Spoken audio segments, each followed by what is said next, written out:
ओम नमो नारायण। सलाम वालेकुम। आज हम अपने पहले 5 तरह की हमने साधनाएं बताई थी, लेकिन आज कुछ समझ में आया तो हमारे मुस्लिम भाई नमाज पढ़ते हैं, अदा करते हैं। उसका सही तरीका,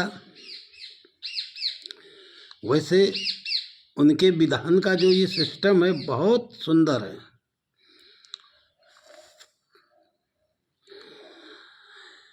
हमारे जन्म के शुरुआत से लिया गया है उनकी ये विधि। और देखो, जब वो लोग नमाज पढ़ते हैं तो उनके बैठने का तरीका, कैसे बैठना चाहिए।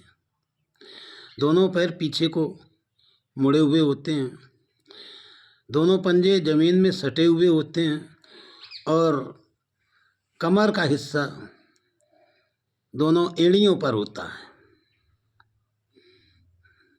बैठ कर के कुछ शब्दों के समूह को कहेंगे और फिर झुक करके, जब वो झुकने का तरीका है तो वो दोनों घुटनों के सामने ही सर पहुंचना चाहिए और दोनों हाथों के पंजे सामने नहीं, दोनों गालों के पास में चिपक करके होने चाहिए। ऐसा सिस्टम है। ये एक अर्ध चंद्राकार की स्थिति बनती है जो शांति का स्वरूप है। शांति प्राप्त होती है और ये गर्भ आसन हो गया। हम गर्भ में इसी तरह से थे। तो कहने का मतलब ये हुआ कि इन लोगों की परंपरा में गर्भ आसन की स्थिति से साधना करते हैं। बड़ा अच्छा सिस्टम है इनका, लेकिन सही ढंग से नहीं करते हैं। 3-4 बार की, 5 बार की नमाज अदा करते हैं और कई बार अपने सर को ऐसे जमीन में रगड़ते हैं, रगड़ते मस्तक तक उनका यहाँ पर काला हो जाता है। दुनिया को दिखाने के लिए एक निशान ऐसा बन जाता है, दूर से मालूम पड़े कि हाँ ये बंदा नमाज अदा करता है। लेकिन ऐसा सिस्टम नहीं।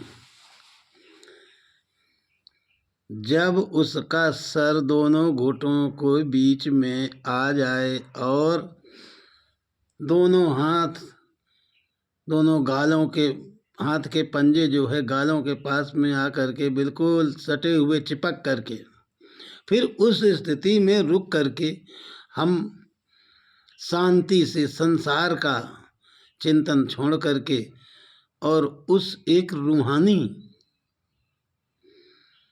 शक्ति का हम चिंतन करेंगे। बस वही स्थिति है। ये 2 घड़ी, कहने का मतलब 45 मिनट, 48 मिनट या 1 घंटे तक ऐसी स्थिति में हमको उस शक्ति का, उस रूहानी का चिंतन करना चाहिए। जब हम ऐसे ही चिंतन करते करते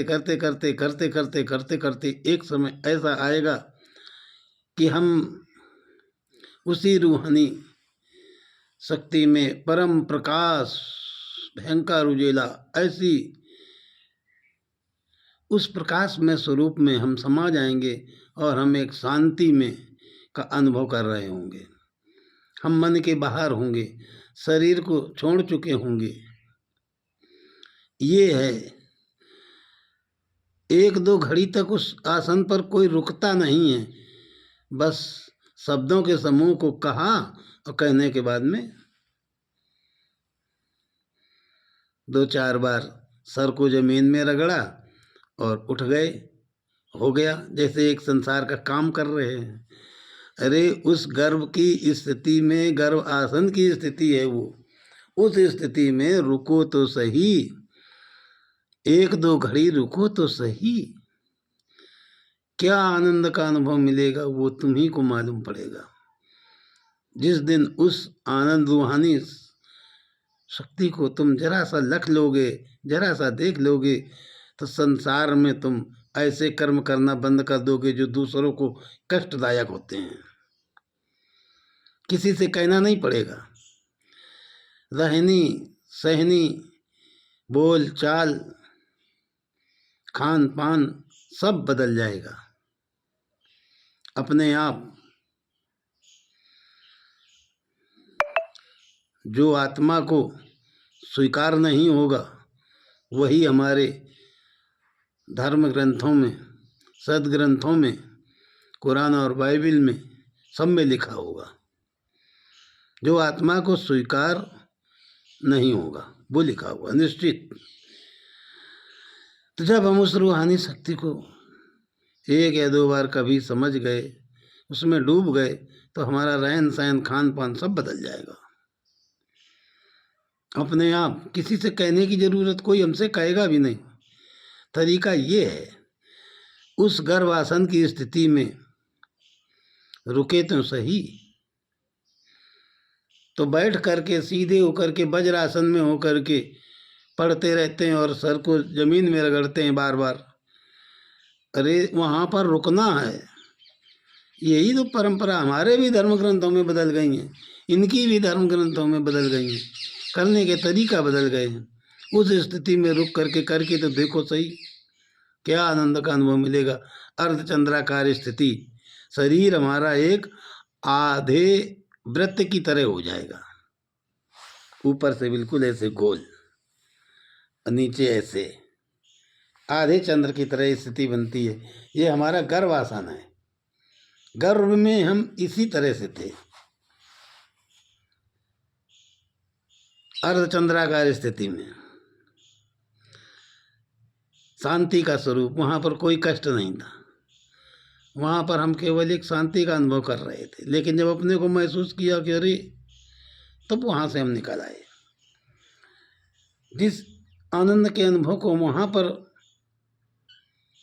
अनुभव कर रहे थे, उसी को हम इस संसार में भी पाना चाहते हैं। किसी भी धर्म का हो, सब उसी को पाना चाहते हैं।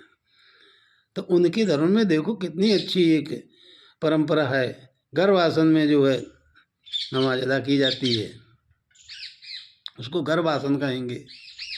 गर्भ में हम ऐसी स्थिति में थे। उनके जैसे बैठने का तरीका, पीछे पंजे, उनके ऊपर पुट्ठे, फिर सर जो है दोनों घोंटों के बीच में और हाथ चपके हुए, और कम से कम आधा 1 घंटा तक ऐसी स्थिति में हम रहे।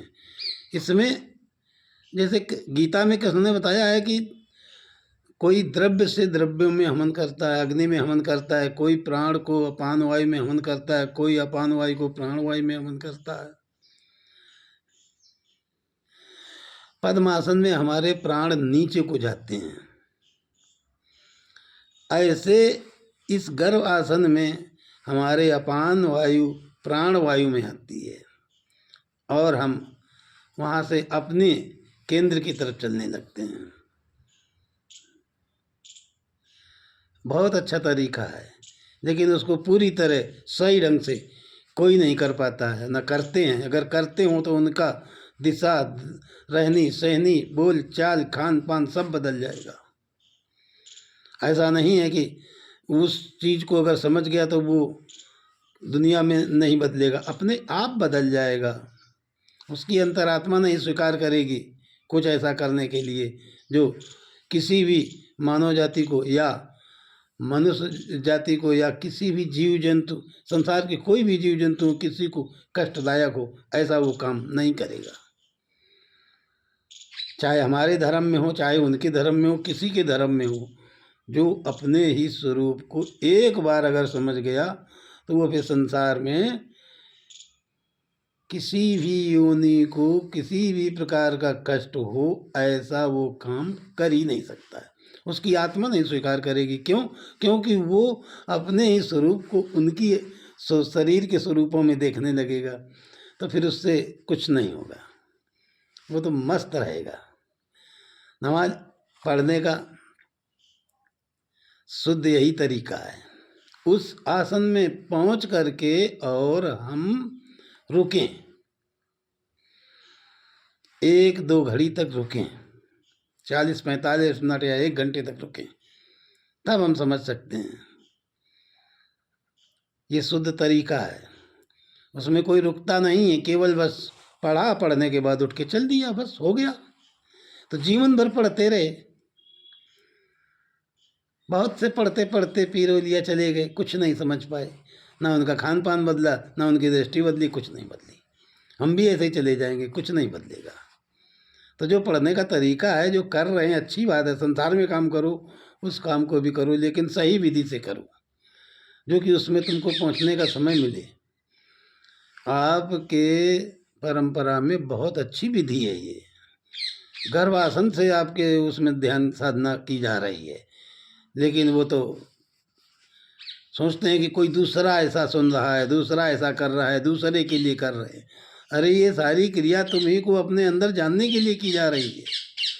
तो उसको 1 घंटे कम से कम करो, 5 घंटे तक करो, तो उसके रहस्य में समझ में आएंगे, नहीं तो कुछ नहीं मिलेगा। जीवन भर करते रहो, ऐसे ही चले जाएंगे, ना अभी तक मिला ना आगे मिलेगा, क्योंकि तरीका ही, विधि ही गलत है। पूरी विधि को करो, सही ढंग से करो। ठीक। ओम नमो नारायण। सलाम अलैकुम। जय हो।